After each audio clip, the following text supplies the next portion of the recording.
this is Chris, and this is going to be a little addendum to my Game of Thrones Season 6 trailer breakdown video. There were a lot of good questions in the comments, and a few things I had missed anyway, and a few things I didn't really miss, but I didn't really clarify either. So I want to quickly go over a few of these scenes again, and kind of clarify a few things based off some of your questions and some other thoughts I had. So if you haven't seen the full complete breakdown, go ahead and watch that first, and you can go ahead and click here for that.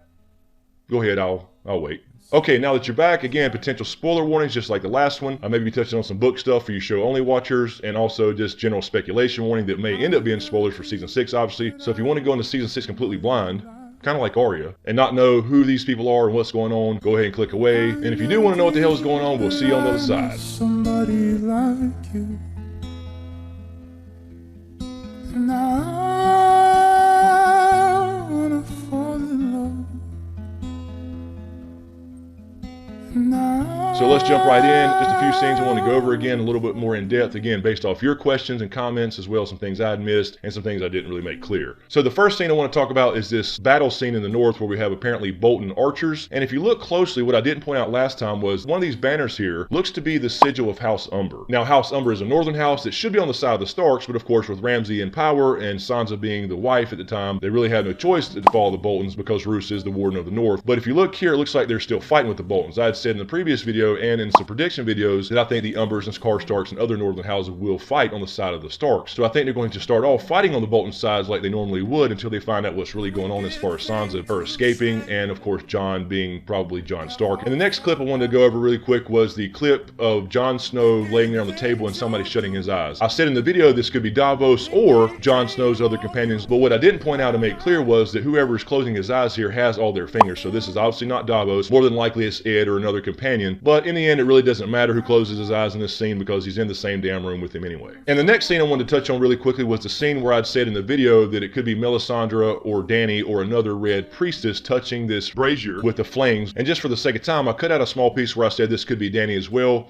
and I put a title on the screen pointing to the ring on the finger that looks like Dany's ring. So I do want to clarify, I do think this is Dany. This could be after she either gets her ring back from Jorah, or it could be the other hand where she had a very similar looking ring. But I do think this is Dany, not Melisandre, not only because of the ring and Melisandre wears no jewelry. The hands here are touching a hot brazier with fire in it. So the only person that could possibly be touching this would be Dany, because you know the damn thing's fire ass hot. And in the next scene I want to talk about the flayed man scene. A lot of people are speculating here on who this is being flayed and burned. I said in the previous video it could be Stannis if they found his body, if Bran didn't in fact cut his head off, and they're just displaying this directly after Season 5's battle where they beat Stannis' army because he really had no army. Stannis' head was probably removed by Brienne against that tree, and this one obviously has a head. What I didn't point out, what I didn't really notice, and thanks to you guys in the comments, is that if you look closely, it looks like this upside down man is missing a few fingers. And unfortunately, we only know one character who's missing a few fingers, and that is Davos. Hopefully this is just some kind of illusion. Perhaps it's somebody else who lost a few fingers in the battle before they were flayed. So hopefully it's not the Onion Knight, but it's not looking too good. And the next scene I want to clarify was the Tyrion scene where he's in what I believe to be the dragon pit with a torch.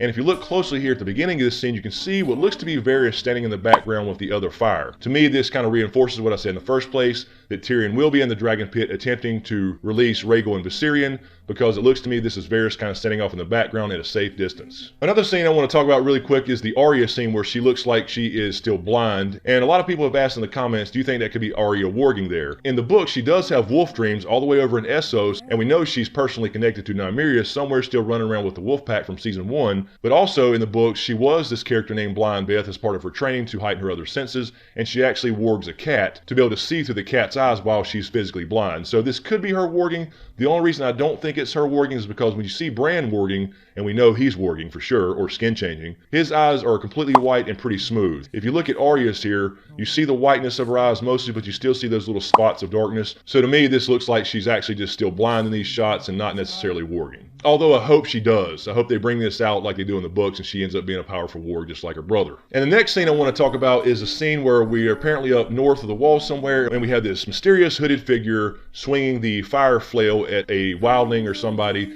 and I think this is going to be Benjen Stark. I had mentioned it could be Cold Hands, but again, I really don't believe there's any reason to put Cold Hands in the show. What I didn't point out here, what I completely forgot about based off the behind the scenes footage HBO released, if you look down behind this log or these supplies or whatever is laying there, you actually see Mira Reed ducking down behind there. So to me, this points that it is in fact the Haunted Forest north of the wall. Obviously, we know that's where Bran and Mira and them are with Bloodraven. So to me, this supports the theory even more that this is somebody saving her from a wildling or whoever that is he's killing, and this could very well be the return of Benjen Stark. And damn, I hope so. I mean, this motherfucker's been gone for 5 seasons, man. Where the hell is he at? And another scene really quickly I want to talk about is the scene where Davos is talking at the end of this trailer about, pardon me, I'm not really a good fighter, so I apologize for what you're about to see. A lot of people have said in the comments, well, Davos is probably about to fight the guys in the room with him. The only reason I don't believe that, I believe they're going to fight the guys outside the room trying to break in, is because before he says any of that, he walks over and grabs Longclaw. I believe the other guys are just following his lead. I believe they're on his team, so to speak, on Team Jon, and that he's just apologizing to them in advance before he makes a fool of himself trying to fight off the guys coming through the room. Think about it. If they were in there and they were the enemy already broken into the room, then Davos would have no time to go grab Longclaw. They didn't react until he drew his sword, and I think they're just kind of following his lead and drawing their swords, getting ready to fight as well. And the next one really quick is the Melisandre scene where it looks like she is either seducing somebody but doesn't look too happy about it. And I said this in the original video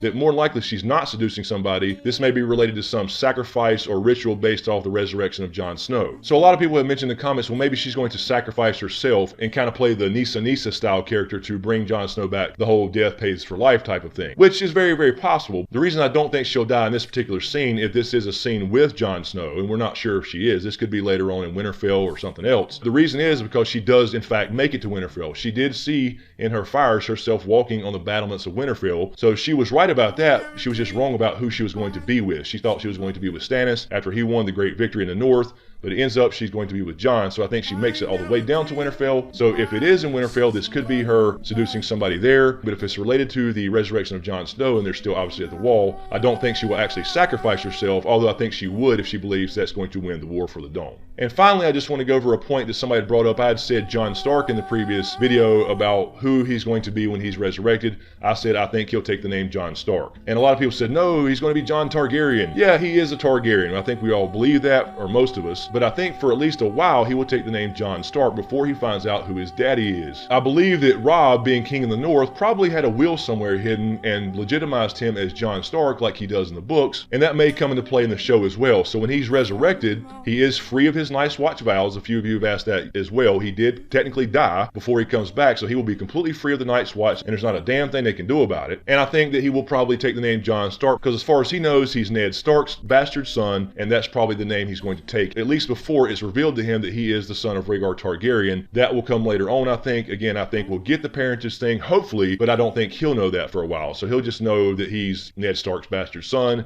and he's back to life somehow or another. He may realize what he's got to do. He'll head south to try to take Winterfell back. Melisandre will label him Azor Ahai, but he's going to probably take the name Jon Stark at least for a little while. So anyway, guys, that's all I had. I just want to throw that out there really quickly to kind of cover a few things that I had missed. And again, great comments from you guys, so I really appreciate all the feedback. I'm sure there's a lot more stuff I may have missed, but I don't want to overdo it either because we probably have another trailer coming before the season starts. So again, let me know what you think. I have a lot more coming, including more prediction videos with Val. So in the meantime, click here for the last video on Cersei and those season 6 predictions, and you can also click here for Bran and his season 6 predictions, both of those being with Val from Because Geek, and we'll have more of those coming before the season starts. So thanks again, you guys. Thanks for all the support. Be sure to subscribe to get everything. Thanks for watching, and we'll see you next time. What a